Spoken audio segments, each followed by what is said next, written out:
बिहार और बंगाल की बदहाली को लेकर आज पीएम मोदी जिस तरीके से विपक्ष पर बरसे हैं, उसने दोनों ही राज्यों में चुनावी मुद्दों की लकीर खींच दी है।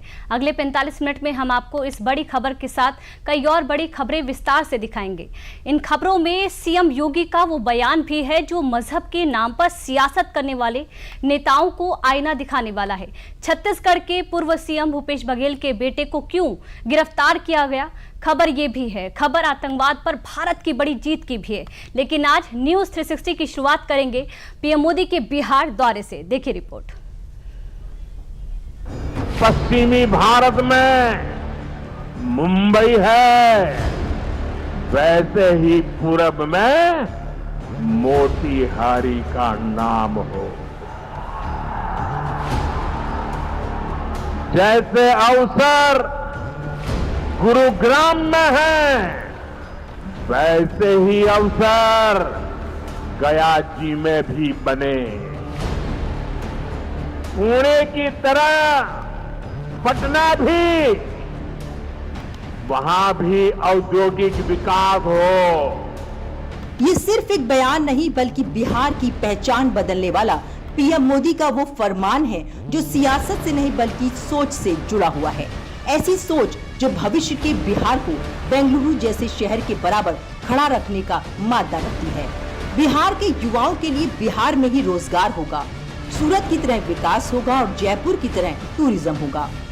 सूरत की तरह ही संथाल परगना का भी विकास हो।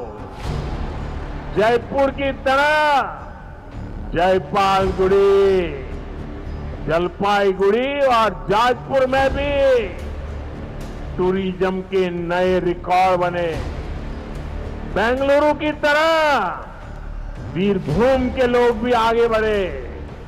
वैसे तो बिहार में विकास की बात कभी मुंगेरी लाल के हसीन सपने जैसा होता था, लेकिन पीएम मोदी के विजन ने इसे हकीकत में बदल कर दिखाया है। और ये हम खुद नहीं, 2014 के बाद केंद्र में आई मोदी सरकार के विकास के आंकड़े कहते हैं। पीएम मोदी ने 2015 में ही बिहार के लिए विशेष पैकेज दिया था। 1.25 लाख करोड़ का विशेष पैकेज बिहार को मई 2015 में समर्पित किया गया। इसमें सड़क, पुल, रेल और नागरिक उड्डयन से जुड़ी परियोजनाओं का विकास हुआ। सड़क के 74 में से 44 मुख्य प्रोजेक्ट्स 1304 किलोमीटर के पूरे हुए। इनमें करीब 15,000 करोड़ रुपए खर्च हुए। रेलवे से जुड़ी 9 में से 5 परियोजनाएं 652 किलोमीटर की पूरी हुई। इसमें करीब 5,000 करोड़ रुपए खर्च हुए। 466 किलोमीटर की बची 4 रेलवे परियोजनाएं भी लगभग पूरी हैं। इनकी लागत करीब 8,000 करोड़ रुपए है। इसके अलावा लगातार बड़े इंफ्रास्ट्रक्चर प्रोजेक्ट्स के लिए एक बार 33 और एक बार 48,000 करोड़ रुपए का बजट भी दिया गया। ये विकास की परियोजनाएं बताती हैं कि पीएम मोदी की विकास गाथा सिर्फ बयानों तक ही सीमित नहीं है, बल्कि भविष्य के बिहार की आधारशिला इन परियोजनाओं से तैयार हुई है। मैं आपको एक आंकड़ा देता। जब केंद्र में कांग्रेस और आरजेडी की सरकार थी, तो यूपीए के 10 साल में बिहार को सिर्फ 2 लाख करोड़ रुपए के आसपास मिले। 10 साल में 2 लाख करोड़ के आसपास। केंद्र में आपने मुझे सेवा करने का अवसर दिया। केंद्र में आने के बाद मैंने बिहार से बदला लेने वाली उस पुरानी राजनीति को भी समाप्त कर दिया।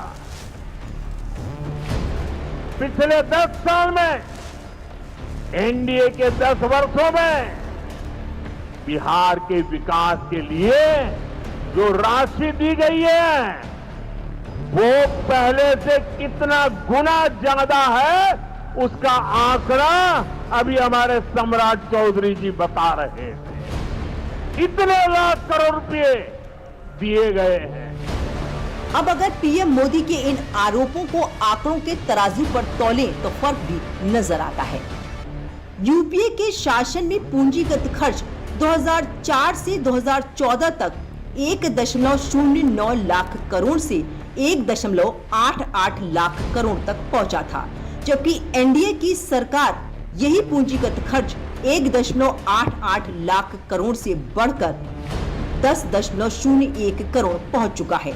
अगर कुल पूंजीगत खर्च की बात करें तो यूपीए के शासन में से 12.4 लाख करोड़ था, जबकि एनडीए के शासन में 43.9 लाख करोड़ तक ये पहुंच गया। अब सब्सिडी पर खर्च की बात करें तो यूपीए के शासन में ये 44,300 करोड़ रुपए से 2.55 लाख करोड़ था, तो एनडीए के शासन में यही सब्सिडी खर्च करीब दोगुना 4.03 लाख करोड़ हो गया है।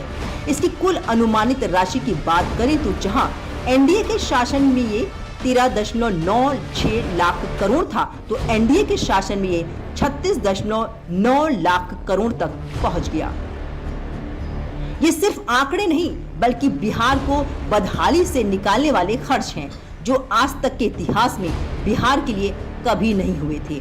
और यही आंकड़े बिहार के लिए मोदी सरकार की नीयत और नीति दोनों को साफ कर देता है।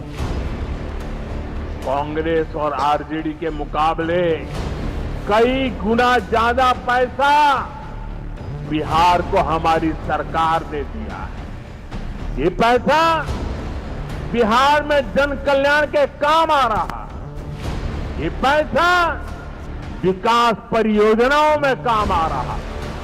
साथियों, आज की पीढ़ी को जानना जरूरी है कि बिहार 2 दशक पहले किस तरह हताशा में डूबा हुआ था। आरजेडी और कांग्रेस के राज में विकास पर ब्रेक था। गरीब का पैसा गरीब तक पहुंचना असंभव था।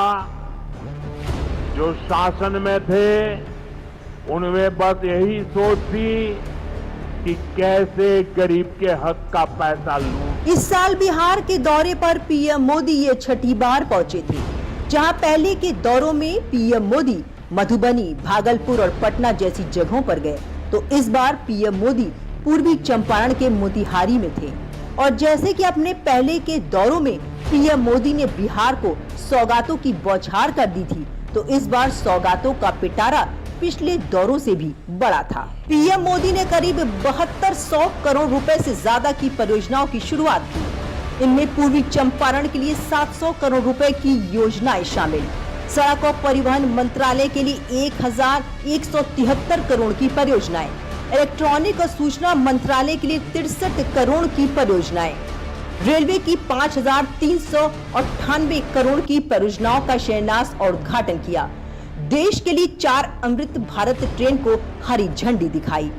4080 करोड़ की दरभंगा नरकटियागंज रेल लाइन दोहरीकरण परियोजना, पीएम आवास योजना के 40,000 लाभार्थियों को 162 करोड़ रुपए ट्रांसफर किए। 61,500 स्वयं सहायता समूह को 400 करोड़ रुपए दिए। ये विकास की परियोजनाओं की ही वो नींव है जिसके दम पर पीएम मोदी बिहार को भारत के बड़े शहरों की तरह बनाने का सपना देख रहे हैं, और इसके लिए सबसे पहले गरीबों की मूलभूत सुविधाओं पर काम किया गया। 4 करोड़ से ज्यादा घर बनाए गए हैं। इनमें से करीब 60 लाख घर अकेले बिहार में गरीबों के लिए बनाए गए। यानी दुनिया में नॉर्वे, न्यूजीलैंड और सिंगापुर जैसे देशों की जितनी कुल आबादी है, उससे ज्यादा लोगों को हमने अकेले बिहार में गरीबों को पक्के घर। आरजेडी और कांग्रेस के राज में गरीब को ऐसे पक्के घर मिलना असंभव था। जिन लोगों के राज में लोग अपने घरों में रंग रोगन तक नहीं करवाते थे, डरते थे कि अगर रंग रोगन हो गया तो पता नहीं कि मकान मालिक को ही उठवा लिया जाएगा। बिहार में इस साल चुनाव भी हैं। जाहिर है एक तरफ पीएम मोदी अपने विकास के दम पर चुनावी मैदान में दम भर रहे हैं, तो वहीं दूसरी तरफ विपक्ष पीएम मोदी को घेरने के लिए कई आरोप लगा रहा है। लेकिन जनता को आरोप नहीं, विकास चाहिए, और इसी विकास की कसौटी पर एनडीए अभी तक खरी उतरती हुई दिखाई दे रही है।